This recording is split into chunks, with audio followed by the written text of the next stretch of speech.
Hi, I'm Catlin. I am one of the speech and language therapists here at SeeAbility. Speech and language therapists work with individuals with communication difficulties, but also we work with individuals who have dysphagia. Dysphagia is a medical term that we use, but essentially refers to eating and drinking difficulties that somebody may have. So that's a problem with their eating and drinking mechanism. So there are different communication strategies that speech and language therapists might use, ranging from objects, but we might use different pieces of equipment. And an example of that is the single message switch, called a Big Mac in this case, where you set a message onto it that the individual can then press and pass that message back on to you. So an example of when it might be used is at college, where an individual, the teacher might record onto what they've done during the day or an achievement that they've made, and then when it goes home, the individual can then play it back to the support team or their families. Okay, so here's another example of a piece of equipment we might use. It's the GoTalk 9, which has 9 different sections on it, which you can set different requests or activities or whatever is relevant for the individual.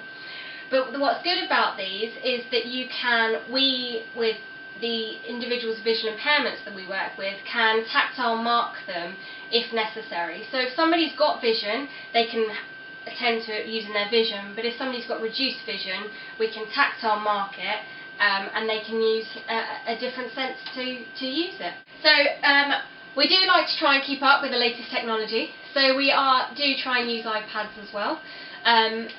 A lot of people actually like iPads and are far more willing to use something like this than they are the GoTalk 9, because it's more socially acceptable. With one lady that I've worked with, we've used an app called Prolo Quo to Go, and we've set up specific vocabulary for her, so that when she's having difficulty saying the word aloud, she can press the button as well, so she can still get what she would like across without having to worry that it has to be verbally. So let me give you another example of the kinds of things that we speech language therapists might be doing within SeeAbility.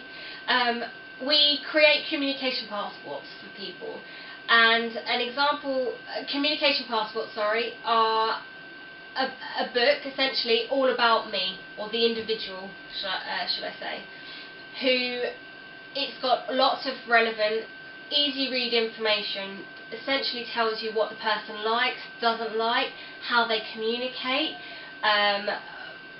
anything that is important and relevant for them.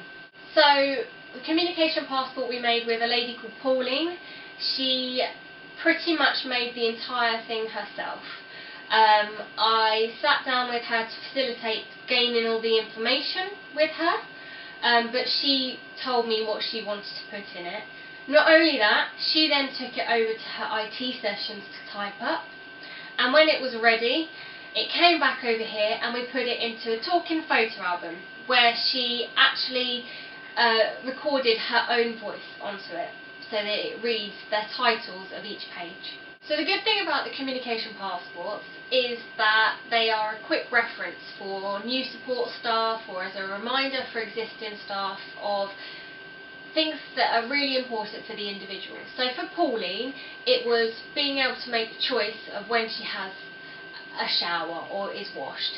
And that is one of the important things that we documented in there, because that was really important for her. It therefore then increases her independence of being able to gain control of her life. So we might use Makaton signs with individuals who have vision to be able to see what you're signing. But for some of our guys who have the visual impairments, we have to adapt the current process. And we might use it hand under hand with them and make it more tactile so that they can feel your hand shapes. So we're still essentially using Makaton, but it's been modified to work for that individual.